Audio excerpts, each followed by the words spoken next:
Hi everyone, back with me again. It's Yasha. Hi everyone from WIR. Hi everyone from Disrupto team and everyone else. Friends of Disrupto, that's what you are. So you're watching again Disrupto and Instagram with me, Yasha Hattab. This is Disrupto Talk, and our topic is still the same. Adalah humans versus virus. So you know what? I'm just gonna start with in Bahasa Indonesia, and when Preben Wik joins, I'm gonna switch into English. Alright? So selamat datang sekali lagi di program terbaru kami, yaitu Humans versus Virus. Ini sudah episode yang ketiga, dan kali ini kita akan bergabung dengan Preben Wik, yaitu co-founder dari Furhat Robotics yang base-nya di Sweden. Beliau kemarin juga sempat tinggalnya di Kenya, tapi terus dipanggil oleh pemerintahnya untuk balik lagi ke negaranya karena kondisi di Kenya pandemiknya sudah mulai sampai Kenya dan udah mulai cukup agak mengkhawatirkan kondisi di sana sudah tidak kondusif lagi, sehingga social robot yang mereka miliki pun juga masih disimpan di sana, masih di Kenya. So they will be back begitu saatnya sudah kembali menjadi kondusif ya. So setiap hari Rabu, Senin, Rabu, dan Jumat di pukul 4 sore kita live di Instagram untuk bincang dengan berbagai ahlinya ini. Dan kita tentunya selalu topiknya berhubungan dengan humanity, science, dan technology. Episode kali ini judulnya Social Robots to Cope with a Pandemic Global Situation, yaitu antara lainnya the loneliness. Gitu. Di luar bahwa memang informasi yang ada di luar sana tentang pandemi ini dan cara menghadapinya, cara stay safe, gimana caranya supaya tidak menulari orang lain, itu juga banyak yang simpang siur, dan juga bukan kadang sih, saat ini yang kita dapatkan adalah banyak sekali information overload juga gitu. Hai Helvi, hai Preben, mereka sudah online juga. So karena saat ini semua juga dari working from home, everything is being done from home, dan tentunya banyak orang sudah merasa, ya mungkin awal-awalnya semua orang merasa this is like a re-honeymoon period ya. Orang-orang stay at home, tapi juga menimbulkan berbagai macam headache. I think parents juga yang tadinya wah seru banget nih bisa belajar bareng-bareng, bisa ngajarin anak segala macam, cuma mungkin udah pusing juga karena ternyata homework yang dikirim oleh oleh sekolahnya juga ternyata banyak, dan parents sudah lama juga nggak belajar, jadinya mungkin ada campur tangan artificial intelligence dan teknologi dan juga robot, nggak cuma hanya teknologi. You know, it's funny, saya tadi pagi juga baru ngomong dengan pembantu rumah tangga, asisten rumah tangga dari orang tua saya, di mana dia ngomong, Pak Yasha, saya perlu ini anak saya karena belajarnya dari rumah jadi perlu laptop. Waduh, you know, this is the first time ada asisten rumah tangga menanyakan kepada saya beli komputernya yang speknya seperti apa dan dengan harganya berapa. Karena ya memang mereka juga they have that need gitu, dan ini salah satu topik yang kita sempat bicarakan juga dengan Mbak Yeni Wahid di hari Jumat kemarin gitu, bagaimana menghadapi sebuah pandemi seperti ini dan juga kondisi di mana kita tidak boleh kemana-mana, tapi kita juga harus punya akses dan juga punya hardware untuk teknologi untuk bisa stay connected gitu. Kalau nggak ya memang sangat susah coping with this kind of situation. Nah, tapi sebelum kita ngobrol dengan Preben Wik, kita akan update dulu mengenai status pandemi COVID-19 di Indonesia, coronavirus di Indonesia. Nah, saat ini per 30 Maret terakhir diupdate itu jam 15.30 tadi, yang positif memiliki COVID-19 adalah di Indonesia ada 1.414, yang sembuh ada 75, dan yang meninggal dunia sudah 122.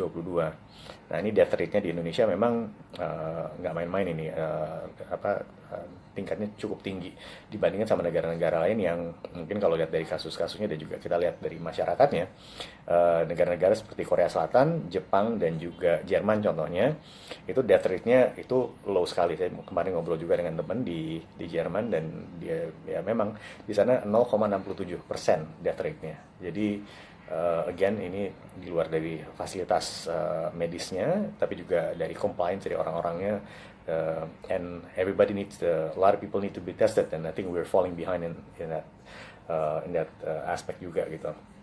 So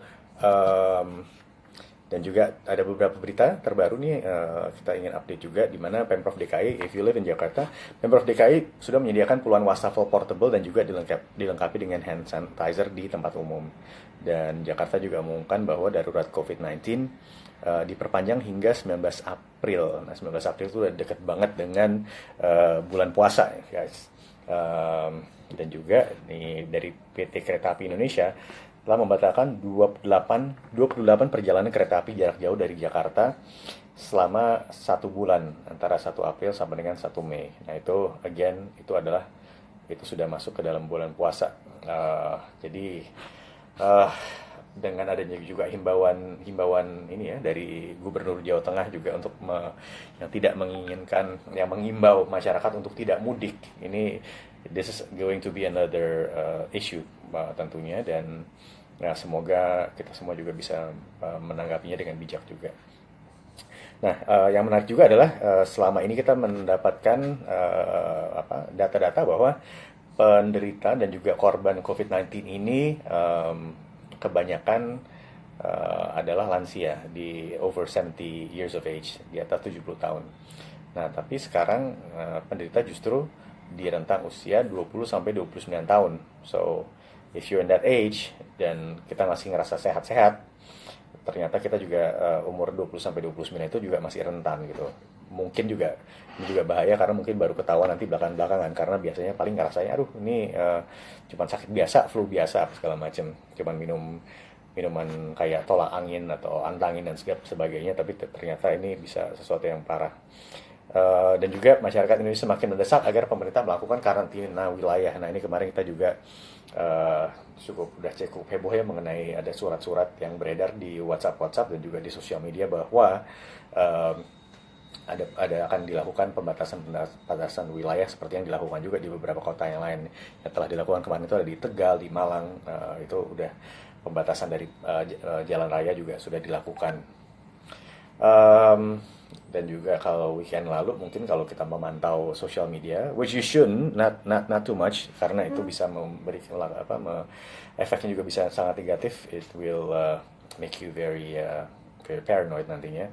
Seperti juga ada di video itu kita lihat ada 2 orang memakai pakaian APD yang sangat lengkap dan mereka ke lote, dan sepertinya mereka juga diusir oleh manajer dan juga security dari supermarket tersebut karena menimbulkan keresahan juga, karena dan lagi-lagi para tenaga medis yang sangat riskan terhadap terpapar itu dari para pasien yang pada masuk, mereka masih banyak sekali yang belum mendapatkan APD, sedangkan orang-orang sipil yang tidak menangani korban secara langsung dan mencoba menyembuhkan mereka sudah full gear semuanya. So what do you guys think about that? Now Hillary dan juga Preben Wik sudah ada juga di sini. So I'm gonna switch language mode dari bahasa Indonesia ke bahasa Inggris. Dan misalnya Anda menggunakan handphone yang terbaru, yang baru keluar kemarin, saya ngomong apa nanti bisa langsung kelihatan dalam bahasa Indonesia. Just kidding, it doesn't work that way. But soon, hopefully that will disrupt. Hi Kevin.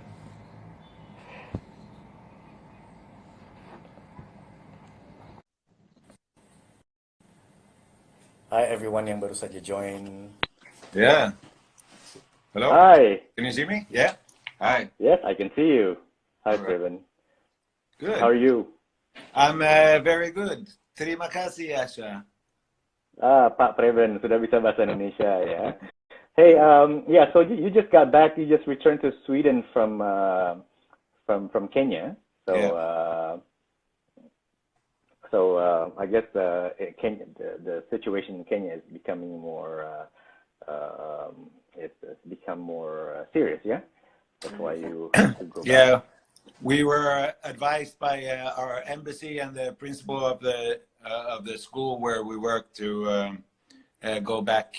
And I guess more than anything, we don't know what will happen economically when the virus hits, because they have much less of a buffer in most of Africa. Many people are living from hand to mouth, kind of. And when the economy goes seriously down, it will affect people much stronger, I'm afraid.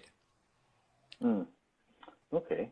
All right. So, let's talk about social robots. You are the co-founder of Furhat Robotics, Yes. and you're a big believer in the function of social robots in the future. But I think a lot of our viewers are maybe not familiar with the social robot concept. Could you please explain what that is? Sure.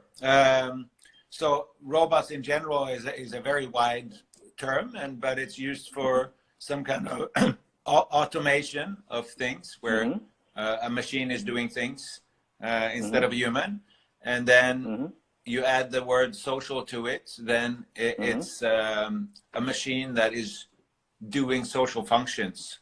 And so anywhere where you have the need of a social function, where, I mean, there are many places where you can just do things automatically, but where you have a meeting where there is a social aspect of it, then you need to have social skills. And so to program or to understand social skills well enough to be able to put that or aspects of that also into a machine. That's the research area of social robotics. Okay. The word social, for me it does. I hope for everyone else does. A social robot is, again, it's the shape of a social robot would be a humanoid shape to make it social. Would you agree that it has to be kind of have to be in a form of a human? We've seen a number of social robots that are not really humanoid, but they have an aspect of animal likeness. And so, I mean, you have a dog is social in a way also. And so if you can perform social behavior or social, if you can perform social tasks, it helps if you can also signal what you can perform. And so the more humanoid you look, the more will a receiver believe or think or assume that you are able to do social functions. So your outside, your appearance, say something, communicate something about what you are able to do. Okay. Now, a lot of people globally are using the word social in everyday conversation, but the context is social distancing. You know, it used to be social media. Now it's about social distancing, and it's been corrected as physical distancing because it's talking about physical. But physical distancing affects the social and psychological as well. How can a social robot help us during this time of crisis? For instance, in communications and spreading information and correcting information, because as you know, the crisis it didn't become global. It started out in China, and it was a local crisis in Wuhan, and then it spread and spread. And it becomes global when, especially when it hits Europe, it becomes a global issue. So there's going to be the warning time, and then there's going to be a pandemic era time. How can a social robot be help and assist humans in these times? Well, they could be used either automatic, or they could be used kind of like an avatar, which is a physical representation for someone who is somewhere else. There's this concept called telepresence, which is you can think of it in terms of Skype or what we are doing now on Instagram, that I'm sitting in Sweden and you're sitting in Indonesia, and still we can talk, but we're doing it on a flat screen, and you are and everyone watching are watching some kind of a representation of me while I'm sitting safe and sound at home without a risk of being infected. And so in a similar way, you can use a social robot as your body, kind of, as somewhere where you can put your spirit inside of that thing and act, and it will act on behalf of you. So it's like an avatar. It's like a shell. It's like a shell of yourself, but it goes out. I'm sure there's a lot of sci-fi films that has covered that. Yeah. Yeah, exactly. Okay. So that's all right. So, one way of doing things. And when you look at compare, for example, today you have call centers where you can chat with a human being, and you also have the same kind of chat functionality where you can chat with a chatbot, with a robot, and sometimes you can mix the two and have a hybrid solution where you're not really sure, are you talking to a machine or are you talking to a human being here? And so we're looking into solutions where you can do the same thing with a robot, where easy tasks can be automated, and then you have a robot that you're communicating with, you're talking with it, and it talks back and so on. When there's something that the robot doesn't really know how to respond, maybe there's a person on the other end that can go in and override the automatic functions or help the robot to correct it in certain ways. And so initially you could have a one-to-one thing. So one person is sitting in an office controlling one robot, and then the more skilled the robot becomes, this one person could overlook 5 or 10 or 100 robots, and then on some screen you get a red flag. Oh, here's a robot in Houston. We got a problem. And then there's a robot in Houston who doesn't know how to reply, and then the human can go over there and see, okay, what's the problem here? Okay. All right. So we talked about this when we met last year in November 2019. The shirt I'm wearing, Disrupto 2019, in which you were a keynote speaker. We spoke on the side of the stage about the role of social robots and actually being social and as a human replacement in terms of to cure loneliness. When people who live alone, especially elderlies, they might not have people come around so often, and that we talked about it, and at that time you disagree with the use of social robots for that function.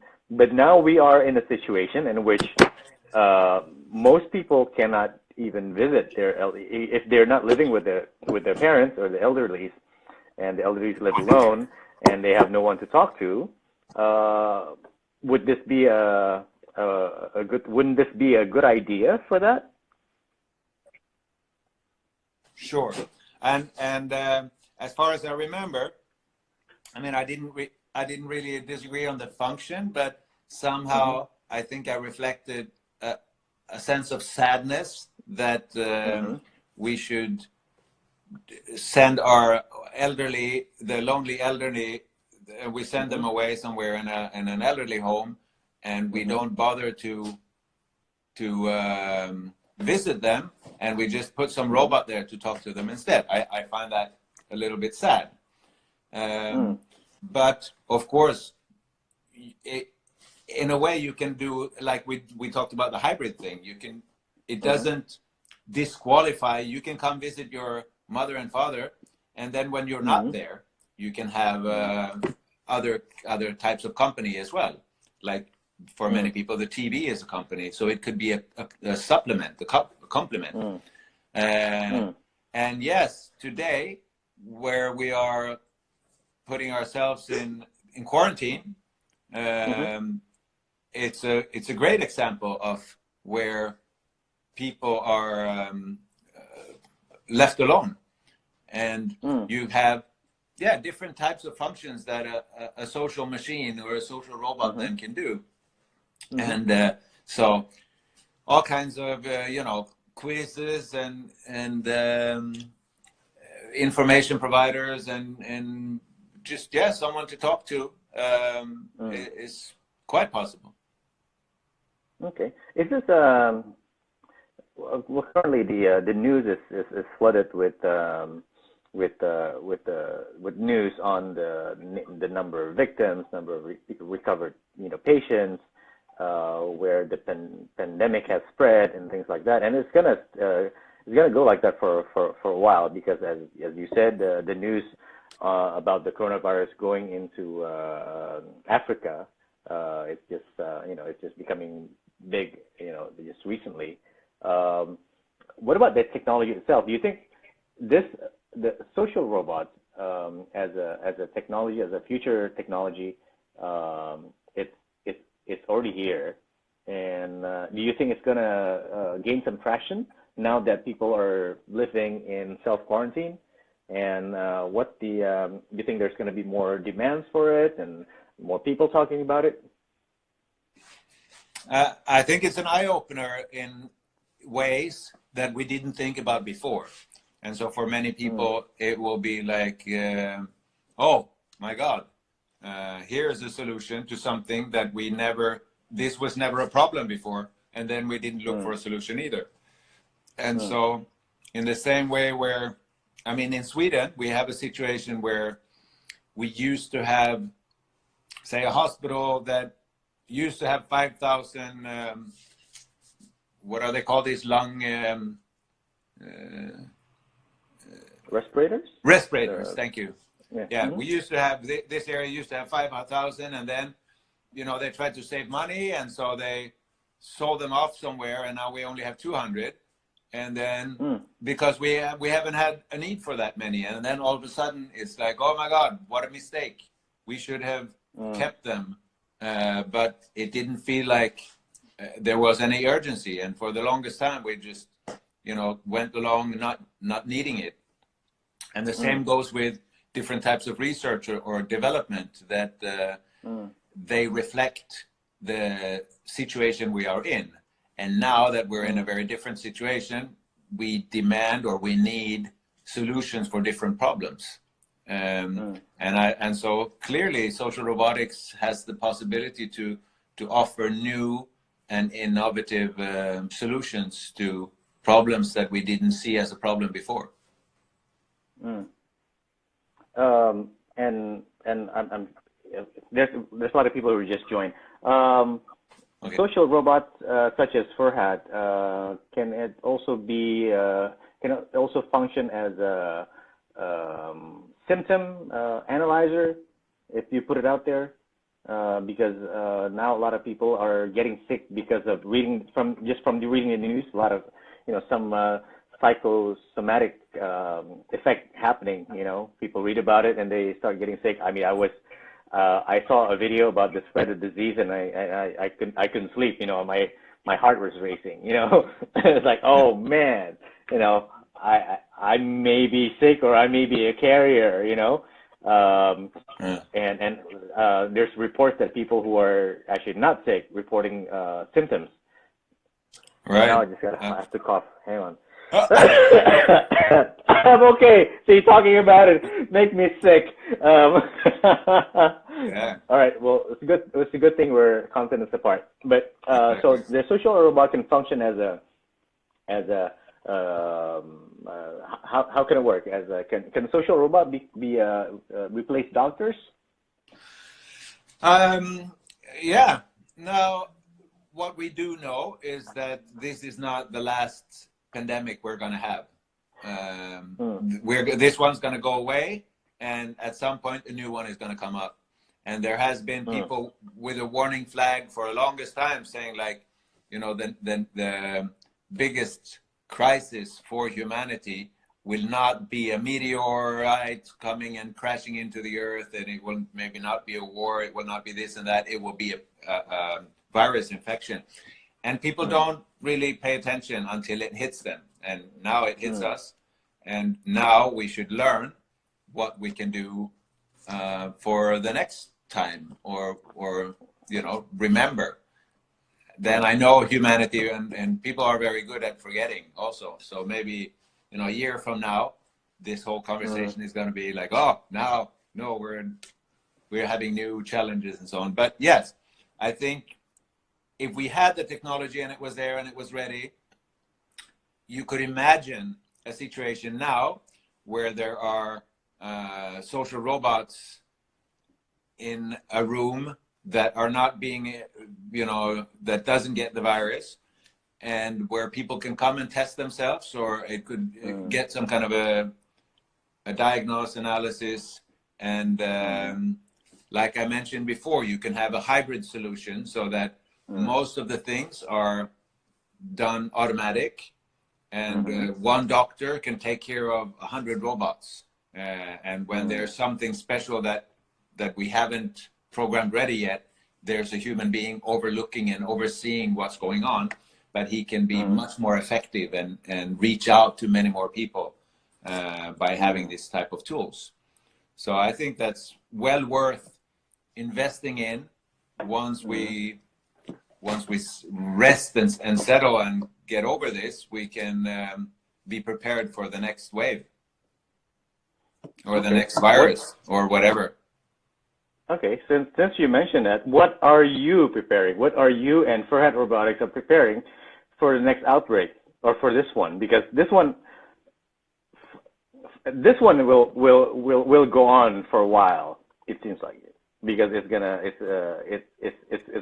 global, and globally countries have different standards of health facilities, and some countries will have that problem in limiting the spread, and so probably there's a market. There's going to be a use for social robot for this pandemic and for an upcoming one. So what do you have in mind?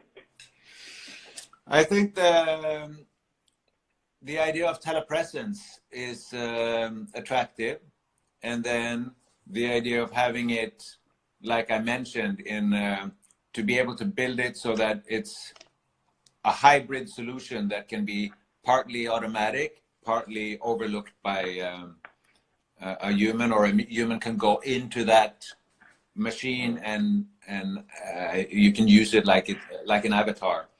I think it has lots of potential that we've talked about it for a long time, but I think this pandemic shows how many other uses there are for these type of solutions.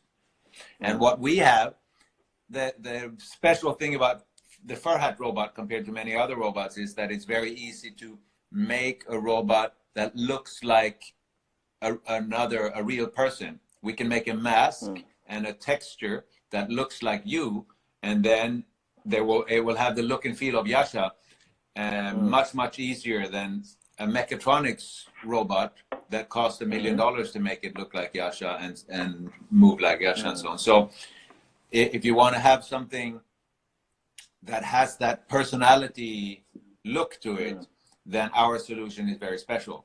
But the idea of telepresence could be used with a robot that doesn't even look humanoid, but that has it needs to have some transmission of here's a face, here are eyes, here's a direction, so that you know where it's looking and things like that. Okay, so what you need right now is probably you need collaborators, you need partners all over the world to help create a collaborative solution using social robots. Is that right? Would be nice, yeah. Yeah. Okay.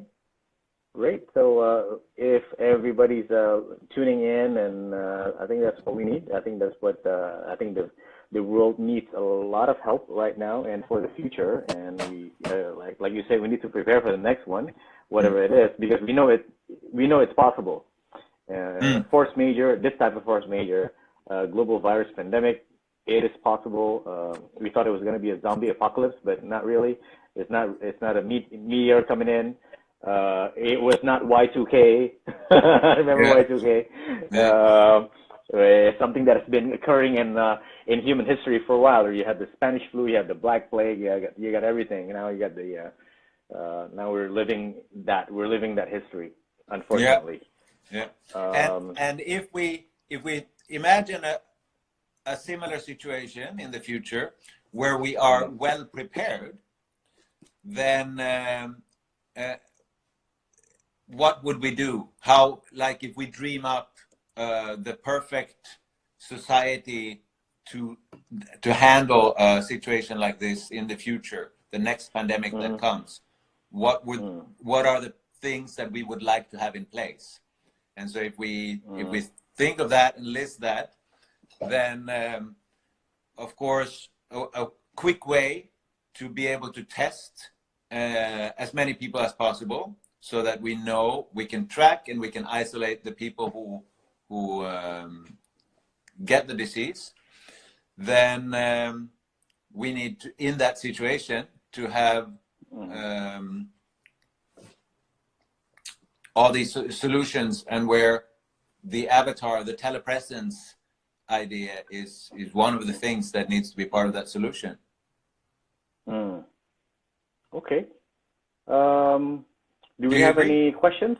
Do you agree? Yes, absolutely. Absolutely. I'm gonna check. How long can we have a mass production and financial capacity from health industry for that technology until society can get the benefit? All right. How long time? A long time. Is the question how long time? Yeah. It how long depends. we can have mass production? Right. I mean, it depends completely on the amount of resources being put into it. Okay. What's an ideal scenario for that? For the world to have social robotic solution for this. I know this is a broad question, but if you could offer a simple scenario that can help answer that. The ideal. So please repeat the question. Sorry. How long can we have a mass production and financial capacity from the health industry for that technology until society can get the benefit? How long? Again? Yes. Yeah. So then you're saying that we have unlimited resources. Is that the scenario? Yes. We have the money and we have the people to work with it. So yeah, I would like to sit down with a group of interested smart people. You are invited, Yasha, and thanks. and then make that list of, okay, when we have the next pandemic, what would the ideal situation be? What would we like to do? So there are a number of things that we should have written down and listed first. So the first step would be to have that that brainstorming part. I don't even know exactly what should be on that list, so I can't answer how long will it take before we do it. I can say how long it will take before we get the list, and we could probably get the list pretty fast. But then it depends on what's on the list, of course. Okay. All right. I think we don't have any further question. Thank you, everyone, for joining the discussion with Preben Wik. And thank you, Preben, for your time. Thank you, Yasha, for inviting me. Hopefully we can chat again very soon and discuss other solutions for the world using social robots, yeah? Sounds great. All right, Amin. take care. Amin. Thank you.